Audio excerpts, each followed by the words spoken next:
So in this session, we want to move now and talk about the Tabernacle of David. This is going to take a couple of sessions. We'll try to go as deep as we can without making it too long, but because it can get pretty, it's a long topic. But after spending time talking about what is the justice of God, after spending some time talking about Revelation chapter 4, Revelation chapter 5, how the layout of the throne of God is, that's a really good foundation for understanding how the Tabernacle of David is laid out and how David was doing everything because of what he was being able to see in the spirit in the spiritual realm.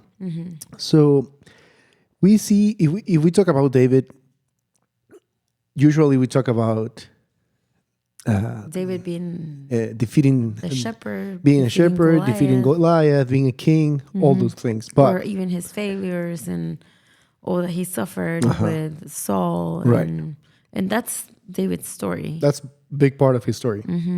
But a very important part of his story is worship, is adoration. It's looking at the Lamb, looking at God. And I think we can get this from Psalms 27:4, which is one of the verses that describes the heart of David, It's a verse that we love. where he says, one thing I desire that I will seek after, and it's to dwell in the house of the Lord all the days of my life, to behold the His beauty of beauty. the Lord and to inquire in his temple. Yes. So I think with this foundation in David's life, and one of the hardest moments in David's life, he spoke this. And so looking at David and seeing how he was governing gives us a great picture of the design of the Lord.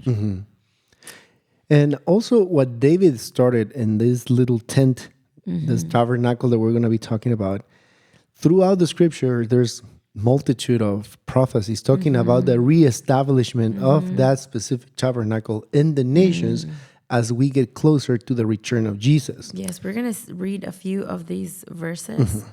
And the first one is Isaiah 16:5, where it says, "Then a throne will be established in steadfast love, and on it will sit in faithfulness. In the tent of David, one who judges and seeks justice and is swift to do righteousness." And we see right here that this is speaking about Jesus, about the government of Yeshua, the one sitting on a throne, executing justice and righteousness. This is a prophetic word about Jesus. Yeah.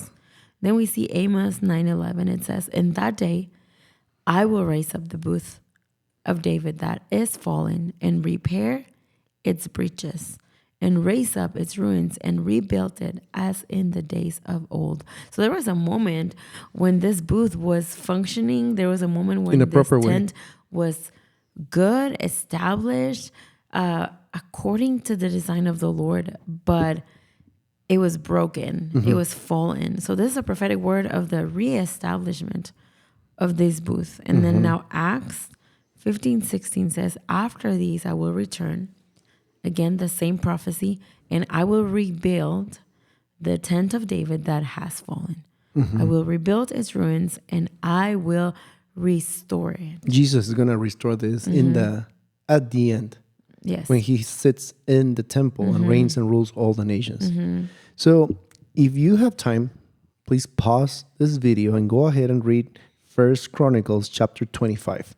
And also we want to invite you, sorry to interrupt you, but these 3 verses that we just read, we just don't want you to just stay with the verse that we read. We want to encourage you to read the context of it. around Isaiah 16, Amos 9, Acts 15. Please read every verse so that you can clearly understand the context of each verse and ask the Lord, continue to dig into these verses. Now also 1 Chronicles 25. Yeah, go ahead and read the whole chapter, and you are going to be able to see and identify how David was able to to have a revelation of the design of how the throne of God is laid out, to the point that in this chapter you'll find that there's 24 families that he chose to be part of an initial team that were supposed to minister the Lord 24/7 in the Tabernacle of David. And they were supposed to use the instruments that David himself was that he made. He designed the instruments, and he instructed them how to use them, and he was building all the things, the elements and the furniture that were supposed to be in this temple.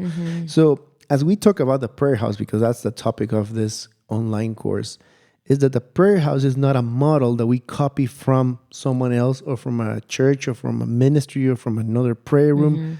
It is a design that comes from heaven. It's a design that the Lord left for us. Yes. When Jesus talks about the church, he refers to the church as a prayer house. A prayer house has a design, and the design needs to be just as it is in heaven. And we are supposed to be asking him constantly, how are we to conduct ourselves in the prayer house? So as we encourage you to read 1 Chronicles 25, we will see here in verse 7 that it says how it began. You know, in the beginning of the tabernacle, it was stewarded by a certain number of people, and that is 288 singers and musicians. Very clear in there. And by the end of David's reign... But hold on. We need to make there's in 1 Chronicles 25, verse 8, there's a description about this 288. It says that they were small and great, teacher and pupil alike. This is a very important thing in the context and the design of the prayer house, because there is no ranking. There is not a super person that has more time with the Lord or has a bigger title. It says that they were small and great. Yeah. Some were teachers, some were learning. They were all alike. Yeah. But what they were doing in common, what they were doing together, was ministering to the presence of the Lord. Yes, verse 7 says, the number of them, along with their brothers, who were trained in singing to the Lord, all who were skillful, was 288. And they cast lots for their duties. They all had duties, small and great, teacher and people alike. I just find it very interesting that it points that out, what you just mentioned. Alike. We all have different functions, but before the eyes of the Lord, we all have duties. We all are alike, small and great, teacher and people. Of course, there was a teacher. Of course, there were some that were in a place of leadership, in a place of authority, like a teacher, teaching a student. But it says they cast lots for their duties. They were training the same thing. They were singing to the Lord. Yes. And so it says that at the end of his reign, then we see in 1 Chronicles 23, verses 1 through 6, the group of the ones that were ministering grew a lot. And it says verse 1 through 6, when David was old, this is 1 Chronicles 23, and full of days, he made Solomon his son king over Israel. David assembled all the leaders of Israel and the priests and the Levites. The Levites, 30 years old and upward, were numbered, and the total was 38,000 men.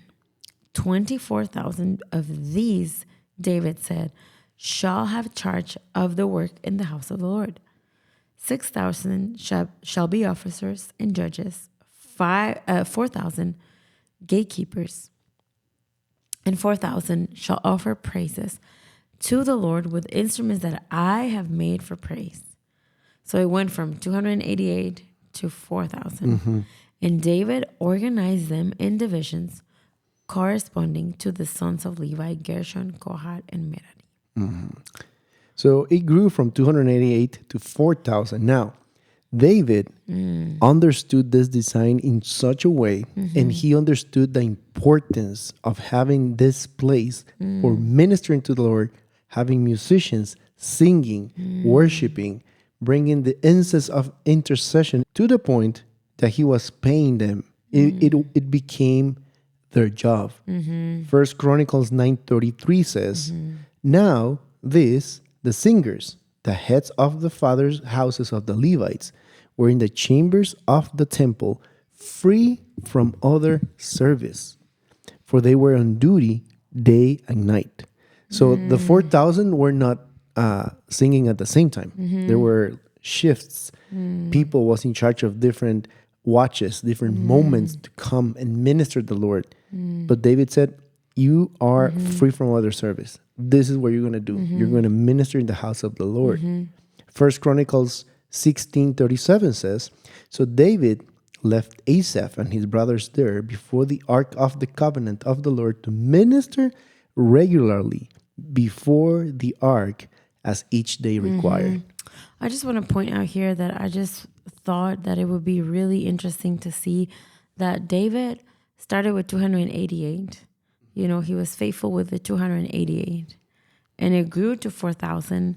And that provided an amount of people that was able to sustain and have more turns and pray more hours and sing more and worship the Lord. And it made me think of Matthew 25:22, where it says, the servant who had received the 2 bags of silver came forward and said, Master, you gave me 2 bags of silver to invest, and I have earned 2 more. The master said, well done, my good and faithful servant. You have been faithful in handling this small amount, so now I'll give you many more responsibilities. Let's celebrate together. I just think of David, I just wanted to point this out, being a faithful servant of the Lord, stewarding the 288 that he was assigned during his government ruling, instructing them, pointing them out to the Lord, to the point that it grew. You know, I'm not talking about, okay, we're going to talk about numbers because you need to grow in number. This is the goal. Yes, many will come to the Lord. Yes, many people are going to come and serve and join in worshiping the Lord.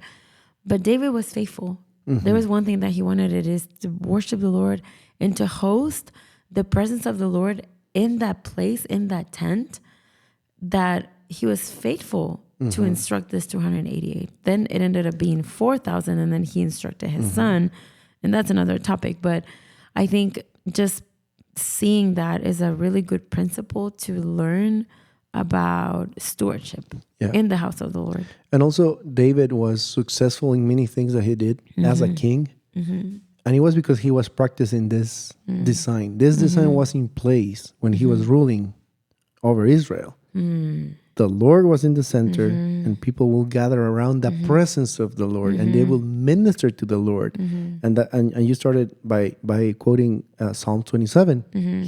His only thing was, I want to be in that place for what?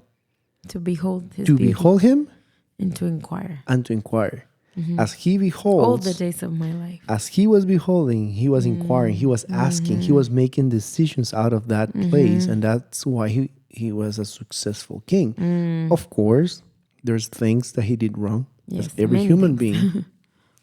But even in the New Testament, he's referred as a man after God's own heart. Yeah. And we see many kings after David who practiced this design. Not practice, but some that didn't. They had that design in place as they were ruling.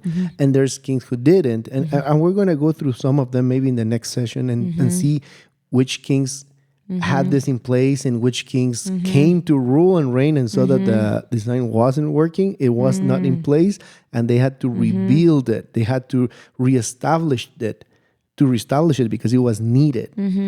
For example, we have the one of the examples is Hezekiah. 2 Chronicles 29, verse 25.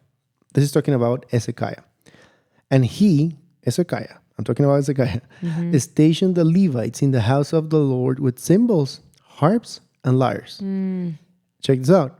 According to the commandment of David and of Gad, the king's seer, and of Nathan, the prophet. For the commandment was from the Lord through his prophets. So what David was doing was a commandment from the Lord. And Hezekiah was doing the same things that David was doing. Verse 26, the Levites stood with the instruments of David and the priests with the trumpets. Then Hezekiah commanded that the burnt offering be offered on the altar. And when the burnt offering began, the song to the Lord began also. And the trumpets accompanied by the instruments of David, king of Israel. One thing that really gets my attention about this is the centrality of God, of the Lord. That is the house of prayer. That is the prayer design. house. And I think it says, burnt offering be offered on the altar. It says the song to the Lord began. It's not Hezekiah, it's not David, it's not a man. No, it it's is God. always the centrality of Christ. And I think that's a design that works because it's not about us. It's all about the Lord. And that's why, like you said, David had many victories in his government and during his reign. And this is a big lesson about the house of prayer, about the restoration of the tabernacle of David. Because I think that's what the Lord has been wanting to restore all along since men's fall.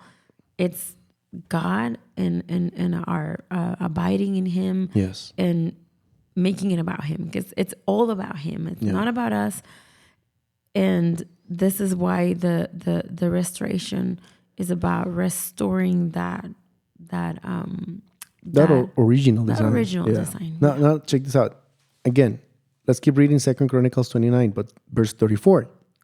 They were experiencing some problems.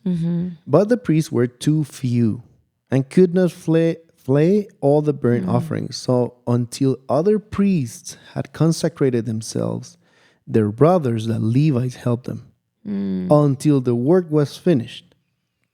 For the Levites were more upright in heart than the priests in consecrating themselves. Verse 36 says, thus the service of the house of the Lord was restored. With the help of the Levites. And Hezekiah and all the people rejoiced because God had provided for the people. For the thing came about suddenly. And I think it would be really good to also maybe talk about the Levites. What is a Levite? Because many people listen to this name and you might be asking, A Levite. what is a Levite? Where does this name come from? And I think also, what is a priest? What is the role of a priest? And and if we jump to the end of the Bible in Revelation chapter 1, it says that this is how the Lord sees us. He sees us as a kingdom of priests.